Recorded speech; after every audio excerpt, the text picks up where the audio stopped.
नमस्कार साथियों, कैसे हो आप सभी। नियर स्टडी पर आप सभी साथियों का बहुत बहुत स्वागत है।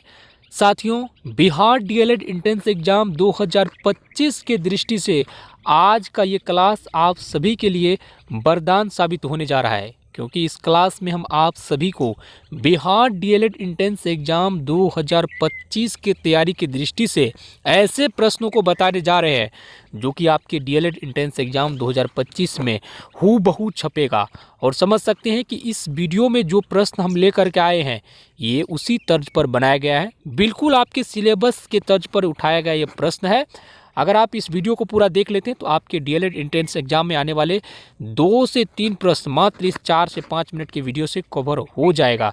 इसलिए चलिए क्लास को शुरू करते हैं और आप सभी पहले देखिए, अनुभव कीजिए कि कैसा प्रश्न है, तो आपको खुद ही पता चल जाएंगे कि वाकई ये प्रश्न आपके डीएलएड एंट्रेंस एग्जाम 2025 में पूछे जाने की भरपूर संभावनाएं हैं। तो चलिए वीडियो को शुरू करते हैं। और अगर आप ये पीडीएफ प्राप्त करना चाहते हैं तो डिस्क्रिप्शन में इस पीडीएफ का लिंक दिया गया है, व्हाट्सएप ग्रुप का लिंक दिया गया है, ज्वाइन कर लीजिए और चैनल को सब्सक्राइब करके ओके क्लिक कर दीजिए या फिर एस क्लिक कर दीजिए, तो आपको ये पीडीएफ मिल जाएंगे। तो चलिए देखिए, आप देखिए किस क्षेत्र को प्राथमिक क्षेत्र कहा जाता है। ये जो है उद्योग से रिलेटेड प्रश्न है, तो याद रखिएगा आप लोग, कृषि क्षेत्र को प्राथमिक क्षेत्र कहे जाते हैं। अब कह रहे हैं कि इनमें किस देश में मिश्रित अर्थव्यवस्था है। अपना ही भारत है, याद रखिएगा भारत में मिश्रित अर्थव्यवस्था है। इसके अलावा भारत में योजना आयोग का गठन कब किया गया। ये प्रश्न आपके डीएलएड एंट्रेंस एग्जाम में इस बार फाइनल है कि पूछेगा ही पूछेगा। योजना आयोग का गठन 15 मार्च 1950 में किया गया था। ठीक है, अगला प्रश्न है, जिस देश का राष्ट्रीय आय अधिक होता है वह कैसा देश होता है, यानी उस देश को हम लोग क्या कहते हैं। तो इसका सेंस हो जाएंगे वो विकसित होते हैं। राष्ट्रीय आय यानी उसका खुद का है, उसे हम लोग विकसित कहते हैं। और जिसका अंतर्राष्ट्रीय आय अधिक होता है उसे हम लोग विकासशील देश कहते हैं। ठीक है, अगला प्रश्न है कि इनमें से किसे पिछड़ा राज्य कहा जाता है।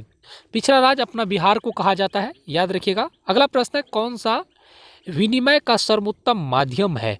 विनिमय का सर्वोत्तम माध्यम क्या है, याद रखिएगा चमड़ा उद्योग है विनिमय का सर्वोत्तम माध्यम। अगला प्रश्न है, भारत में वित्तीय वर्ष किसे कहा जाता है। याद रखिएगा भारत में वित्तीय वर्ष 1 अप्रैल से 31 मार्च तक वित्तीय वर्ष कहते हैं। इसे हम लोग फाइनेंशियल ईयर कहते हैं। वित्तीय वर्ष यानी फाइनेंशियल ईयर 1 अप्रैल टू 31 मार्च तक को हम लोग फाइनेंशियल ईयर के नाम से डिनोट करते हैं, सूचित करते हैं। अगला प्रश्न है, भारत में किस राज्य का प्रति व्यक्ति आय सर्वाधिक है। याद रखिएगा गोवा, यानी भारत में प्रति व्यक्ति आय किस राज्य के व्यक्ति का सर्वाधिक है, सबसे अधिक है। यानी ओवरऑल जितने भी भारत में स्टेट है इंडिया में, उन तमाम स्टेटों को पीछे छोड़ करके गोवा के व्यक्ति का प्रति आय सबसे अधिक है। अगला प्रश्न है, बिहार के किस जिले का प्रति व्यक्ति आय सर्वाधिक है। प्रति व्यक्ति आय सर्वाधिक है, याद रखिएगा पटना। जिस प्रकार हमारे ओवरऑल बिहार के 38 डिस्ट्रिक्ट में एक पटना ऐसा जिला है, आय सर्वाधिक है हर व्यक्ति का, उसी प्रकार देश में एक ऐसा स्टेट है गोवा जहाँ के हर व्यक्ति का आय सर्वाधिक है। अगला प्रश्न है यहाँ पर, उत्पादन एवं आय का गणना किस विधि से किया जाता है। उत्पादन और आय की गणना किस विधि से किया जाता है, तो याद रखिएगा ये तीनों विधि से किया जाता है। सहज विधि, व्यवहारिक विधि और वैज्ञानिक विधि, तीनों विधि से जांच कर किया जाता है। गैर संस्थागत वित्त प्रदान करने वाले सबसे लोकप्रिय साधन क्या है। याद रखिएगा महाजन है। वाकई अगर आपको ये पीडीएफ चाहिए तो लिंक डिस्क्रिप्शन में व्हाट्सएप ग्रुप का ज्वाइन करके इस वीडियो को लाइक करते जाइए, तभी आपको इस तरह के बेनिफिशियल क्लास रोज मिलेंगे। अगला प्रश्न, इनमें से कौन संस्थागत वित्त का साधन है।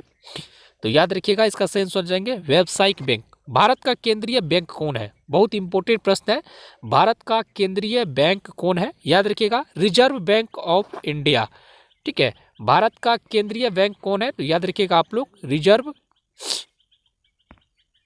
अगला सबसे महत्वपूर्ण प्रश्न है कि बिहार में कार्यरत केंद्रीय सहकारी बैंकों की संख्या कितनी है। तो याद रखिएगा 25 है। बिहार में कार्यरत केंद्रीय सहकारी बैंकों की संख्या कितनी है, 25 है। दीर्घकालीन ऋण प्रदान करने वाली संस्था कौन है। याद रखिएगा दीर्घकालीन यानी लंबा समय तक ऋण प्रदान करने वाली संस्था कौन है, तो याद रखिएगा ये है भूमि विकास बैंक। ठीक है, भूमि विकास बैंक। भारत की वित्तीय राजधानी किस शहर को कहा जाता है, ये याद रखिएगा मुंबई को कहा जाता है। फाइनेंशियल स्टेट किसे कहा जाता है, financial city, India's financial city तो ये याद रखिएगा, मुंबई को कहा जाता है। सहकारिता प्रांतीय सरकारों का हस्तांतरित विषय कब बनी? ये बहुत इंपॉर्टेंट प्रश्न है, 1919 में बना था। ठीक है। देश में सभी कार्यरत क्षेत्रीय ग्रामीण बैंकों की संख्या कितनी है? देश में जितने भी कार्यरत क्षेत्रीय ग्रामीण बैंक है, इनकी संख्या कितनी है? याद रखिएगा 196 है। व्यावसायिक बैंकों का राष्ट्रीयकरण कब हुआ था? तो याद रखिएगा, व्यावसायिक बैंकों का राष्ट्रीयकरण 1969 में हुआ था। आर्थिक विकास का तीसरा क्षेत्र क्या है? तो याद रखिएगा, आर्थिक विकास का तीसरा क्षेत्र सेवा के क्षेत्र को कहा जाता है। ये भी बड़ी इंपॉर्टेंट प्रश्न है। अगला प्रश्न है, मानव पूंजी के प्रमुख घटक कितने हैं? मानव पूंजी के प्रमुख घटक 5 हैं। कौन बीमारू राज्य नहीं है? तो याद रखिएगा, उत्तर प्रदेश ये बीमारू राज्य नहीं है। कौन सी सेवा गैर सरकारी है? तो याद रखिएगा, ये मौल सेवा। ऊर्जा के प्रमुख स्रोत क्या है? तो याद रखिएगा, ऊर्जा के प्रमुख स्रोत कोयला, पेट्रोलियम, विद्युत, ये सभी के सभी है। अगला प्रश्न है, नई आर्थिक नीति में किसे सम्मिलित किया गया है? तो याद रखिएगा, निजीकरण, उदासीनीकरण और वैश्वीकरण सभी को शामिल किए गए हैं। अगला प्रश्न है, वैश्वीकरण के प्रमुख अंग कितने हैं? तो याद रखिएगा 4 है। शेयर बाजार नियामक संस्था क्या है? तो याद रखिएगा, शेयर बाजार का नियामक संस्था सेबी है। तो ये महत्वपूर्ण प्रश्न है जो कि आपके डीएलएड एंट्रेंस एग्जाम 2025 में पूछे जाने की फुल्ली प्रोबेबिलिटी है, इसलिए आप इन सभी प्रश्नों को अपने नोटबुक में नोट कर लीजिए। बाकी ये पीडीएफ बहुत ही लंबा है, अगर आप देखिएगा तो ओवरऑल ये पीडीएफ आपके डीएलएड एंट्रेंस एग्जाम की दृष्टि से बहुत ही महत्वपूर्ण है। सभी के सभी इंपॉर्टेंट प्रश्न, आपके पूरा सिलेबस का ही ये वीडियो है। ये आपके इस वीडियो में आपके पूरा सिलेबस को कवर किया गया है। साइंस, मैथ, पूरा साइंस, सोशल साइंस को पूरा कवर किया गया है। देख सकते हैं आप लोग, ये पीडीएफ पूरे के पूरे साइंस को भी इसमें कवर किया गया है। तो इसलिए अगर आप चाहते हैं कि इस पीडीएफ से आपका पूरा क्लास हो जाए, तो आप इस वीडियो को लाइक, चैनल को सब्सक्राइब कर लीजिए। डिस्क्रिप्शन व्हाट्सएप ग्रुप का लिंक है, उन्हें भी जरूर ज्वाइन कर लीजिए। मिलते हैं आपको नेक्स्ट वीडियो में। Thank you for watching this video.